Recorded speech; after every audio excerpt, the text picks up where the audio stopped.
किस्मत सिर्फ मौका देती है पर मेहनत वो है जो आपको चौंका देती है। Hello guys, welcome back to my channel, myself Sunita Singh. Friends, आज हम बात करते हैं एक व्यापारी की जो बहुत मेहनती व्यापारी था, सच्चा इंसान था। उसने अपने व्यापार को बढ़ाने के लिए बहुत मेहनत की थी। हर व्यक्ति उसका मान सम्मान किया करता था, समाज में उसका बहुत नाम था, घर परिवार में भी उसको हर व्यक्ति पूछता था, या यूँ कह लो कि बहुत ज़्यादा सर्वगुण संपन्न व्यक्ति। बस उसके जीवन में एक ही कमी थी कि उसकी कोई संतान नहीं थी। शादी के 8-10 साल गुजर जाने के बाद उसको एक पुत्र की प्राप्ति हुई। उस पुत्र के घर में आने के बाद घर में जश्न जैसा माहौल हर समय रहा करता था। पैसे की उसके जीवन में कोई कमी नहीं थी व्यापारी के जीवन में, तो वैसे ही उस बच्चे के ऊपर खर्चा किया जाता था। तो उस बच्चे को खर्चे का कोई ज़्यादा एहसास नहीं था। उसको नहीं पता था कि ये खर्चा कहाँ से होता है और कितनी मेहनत से ये खर्चा किया जाता है। धीरे धीरे देखते देखते वो बच्चा बड़ा होने लगा। खर्चा उस पर दिन प्रतिदिन बहुत ज़्यादा होने लगा था। उसके जीवन में कभी भी ना जैसा बढ़ तो था ही नहीं। घर परिवार का हर व्यक्ति उसको बहुत प्यार किया करता था।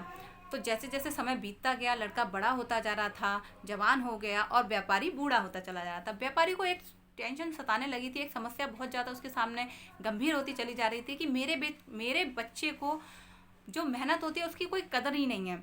कि मैंने जो अपना व्यापार इतना बड़ा खड़ा किया है, अपने दम पे मैंने इसको व्यापार को खड़ा किया है, मेरे मेरे बाद मेरे व्यापार को कौन चलाएगा, मेरे परिवार को कौन चलाएगा, मेरे बेबी बच्चों को कौन देखेगा। उसको इन सब बातों की बड़ी टेंशन हो रही थी।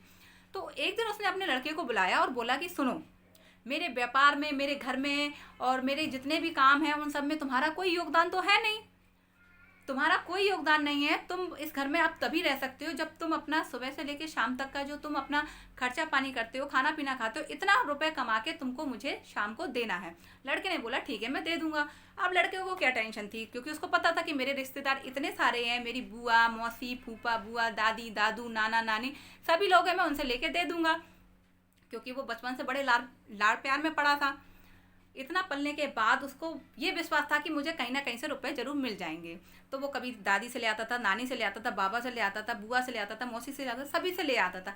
धीरे धीरे करते करते समय गुजरता गया। वो पैसे लेके आता था, व्यापारी को देता था। फिर व्यापारी बोलता था कि इन रुपयों को कचड़े में डाल दो। वो कचड़े में डाल दिया करता था। उसको कोई टेंशन नहीं थी, उसको कोई अफसोस नहीं होता था कि वो पैसों को कचड़े में डाल देता है। एक दिन धीरे धीरे जब दिन बीतते गए तो सभी लोगों ने उस लड़के से कन्नी काटना शुरू कर दी थी। हर व्यक्ति उससे दूरी बनाना शुरू कर दिया था, क्योंकि पता था कि ये पैसे लेके जाता है और उसको कचड़े के ढेर में डाल देता है, क्योंकि उसको पैसे की कोई अहमियत नहीं पता थी। धीरे धीरे करके सब उससे दूर हो गए थे।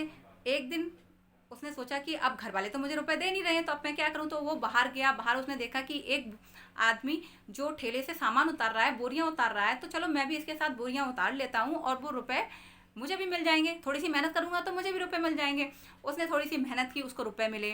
वो रुपए ले जाके, उतने रुपए से तो उसका काम होता नहीं, उसने थोड़ी सी मेहनत और की। पूरे दिन मेहनत करने के बाद जो रुपए उसको मिले, जो मजदूरी उसको मिली, वो मजदूरी लेके वो व्यापारी के पास गया और उसने वो रुपए उसको दिए। व्यापारी ने बोला कि ठीक है, इन रुपयों को भी रोज की तरह कचरे में डाल दो। जब व्यापारी ने ये शब्द बोले तो उस लड़के की आंखों में उस दिन आंसू थे। आंसू थे, अफसोस था, दुख था। वो इसलिए था क्योंकि वो उस दिन उसकी मेहनत की कमाई थी। उसने व्यापारी को बोला कि आज ये मेरी मेहनत की कमाई है, आज पूरे दिन मैंने मेहनत किया और ये पैसा मैंने मेहनत से कमाया और आप इसको कचरे में डालने के लिए कह रहे हैं। उस दिन व्यापारी बहुत खुश हुआ। व्यापारी को ये बात समझ में आ गई थी कि जो बात मैं अपने बेटे को समझाना चाहता था, जो मैं अपने बेटे को रियलाइज़ कराना चाहता था, आज वो पाठ पढ़ चुका है, वो सीख चुका है जिस सीख को मैं अपने बेटे को सिखाना चाहता था। व्यापारी बहुत खुश होता है मनी मन। और व्यापारी ने अपने बेटे को बोला कि आज से ये सब कुछ तुम्हारा है और इसको तुम आराम से चला सकते हो। मेरे व्यापार को भी तुम चला सकते हो और मेरे घर परिवार सब में तुम्हारा उतना ही योगदान है जितना मेरा है।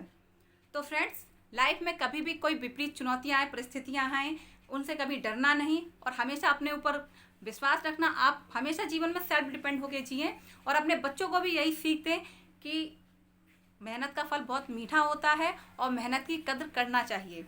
फ्रेंड्स, वीडियो अगर आपको अच्छा लगा हो तो मेरे चैनल को लाइक एंड सब्सक्राइब करे बिना बिल्कुल भी मत जाइएगा। प्लीज़ सब्सक्राइब तो बनता है।